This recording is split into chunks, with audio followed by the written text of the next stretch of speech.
नमस्कार। अब तक की सभी समाचारों को लेकर आपके साथ मैं हूं सुखवीर। आप देख रहे हैं आपका अपना चैनल भिवानी हलचल। सबसे पहले एक नजर आज की न्यूज हेडलाइंस पर। One nation one election bill pass होने से देश का समय व खर्च बचेगा, कहा सीएम सैनी ने।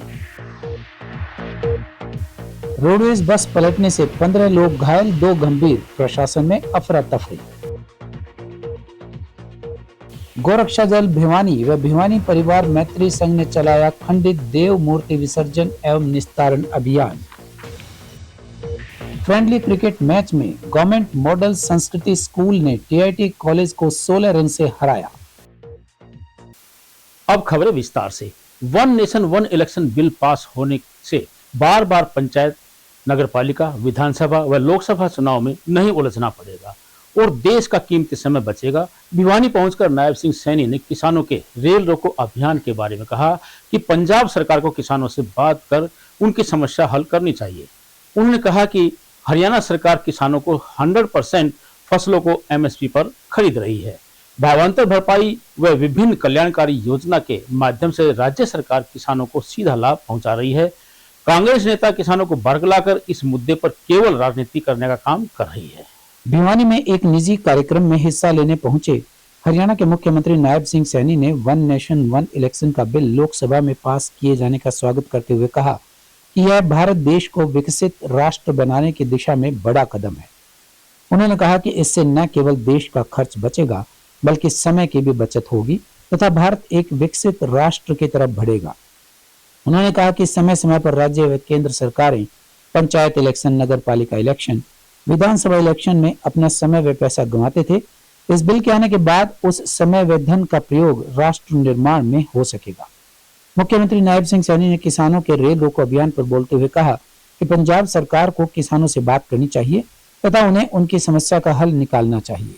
इसके साथ ही मुख्यमंत्री ने कहा कि केंद्र शासित हिमाचल, कर्नाटक और तेलंगाना की सरकारें किसानों को न्यूनतम समर्थन मूल्य दें, न कि किसानों को झूठ बोलकर उन्हें बरगलाने का कार्य करें।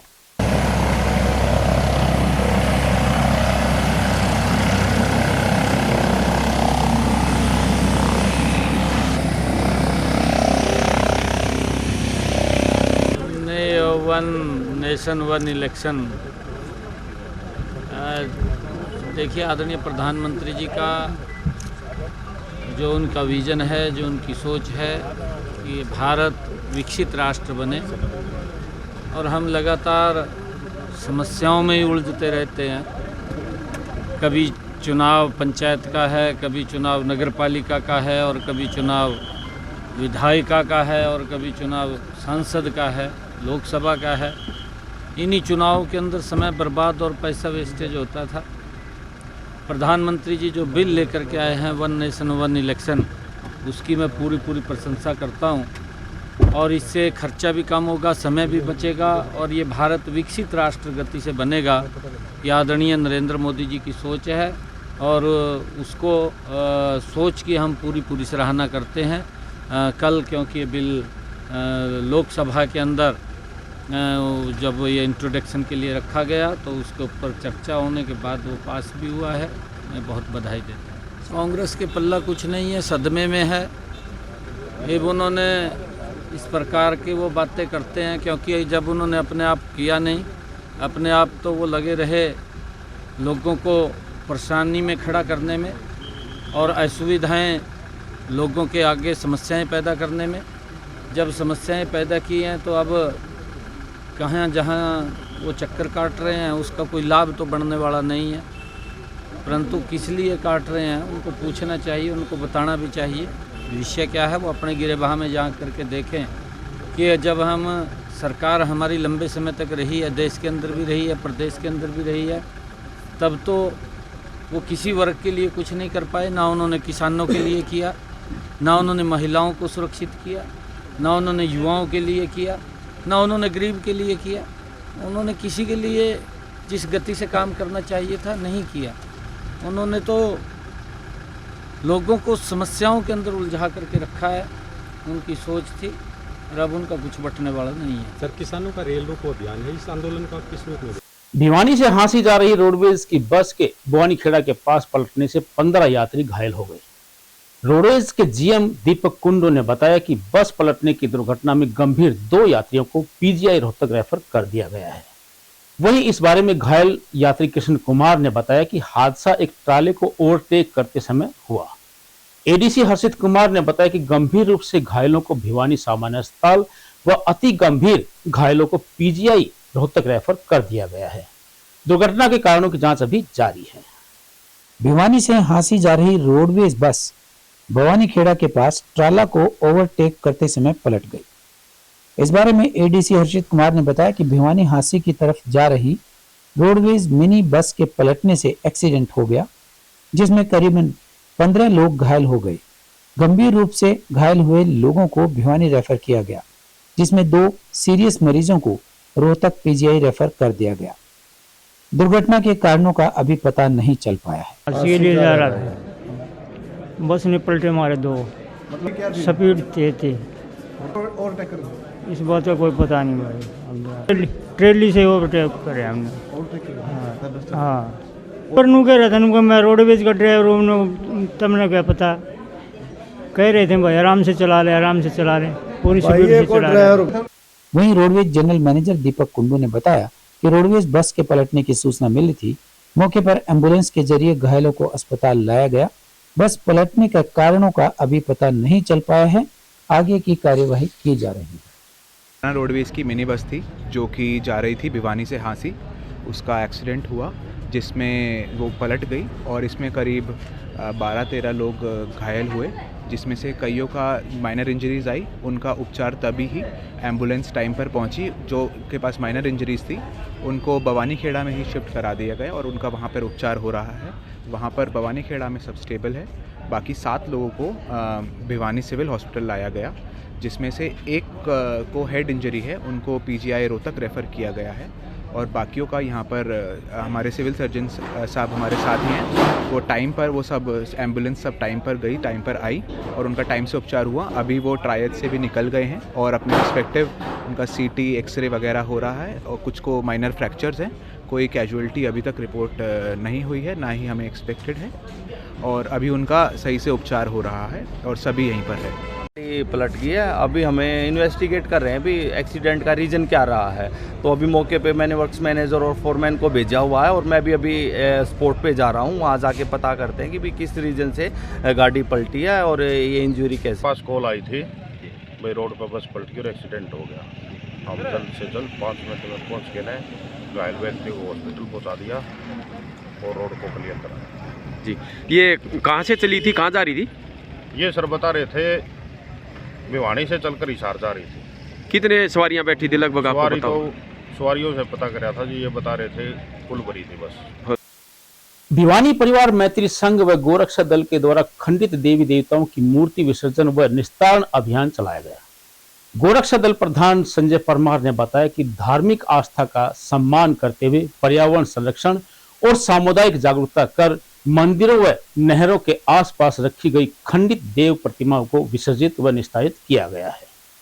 वहीं भिवानी परिवार संघ समिति के अध्यक्ष राजेश चेतन ने लोगों से खंडित मूर्तियों को इधर उधर नहीं रखने की अपील की है। गोरक्षा दल भिवानी व भिवानी परिवार मैत्री संघ दिल्ली से जुड़े लोगों ने खंडित देव मूर्ति विसर्जन एवं निस्तार अभियान चलाया तथा शहर के नेहरू पार्क, शिक्षा बोर्ड, हांसी गेट सहित विभिन्न मंदिरों व नहरों के समीप से खंडित देव प्रतिमाओं को एकत्रित कर उनका विसर्जन और निस्तारण किया।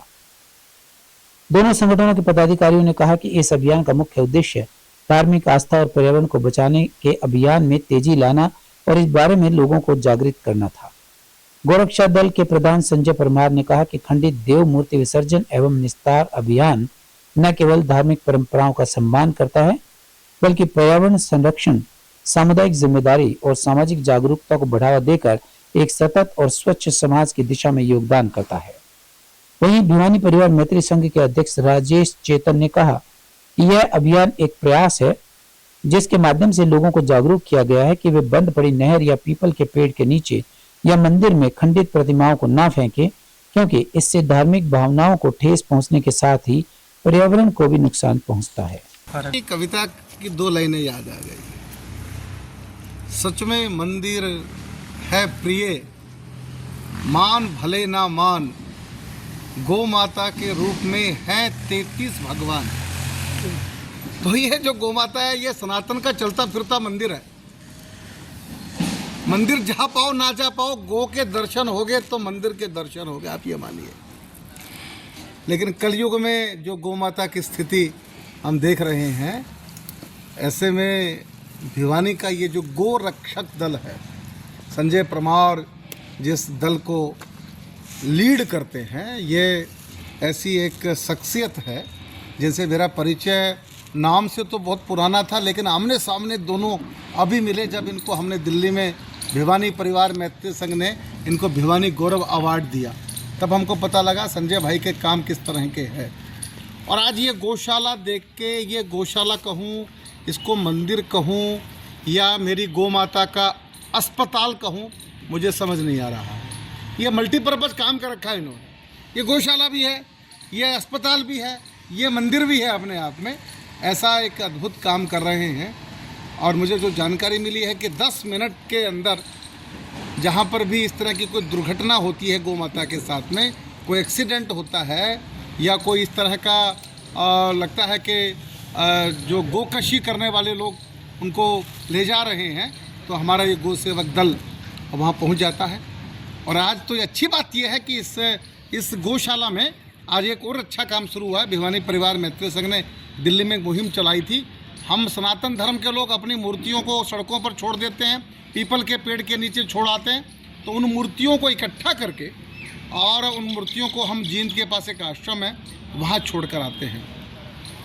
इस गौशाला में आप देख रहे हैं कि ये बहुत मूर्तियाँ सड़कों से आज हमने एकत्र की हैं और इन मूर्तियों को पूर्णमासी के दिन विधि विधान से जींद के पास, उसका नाम क्या है मौसम का,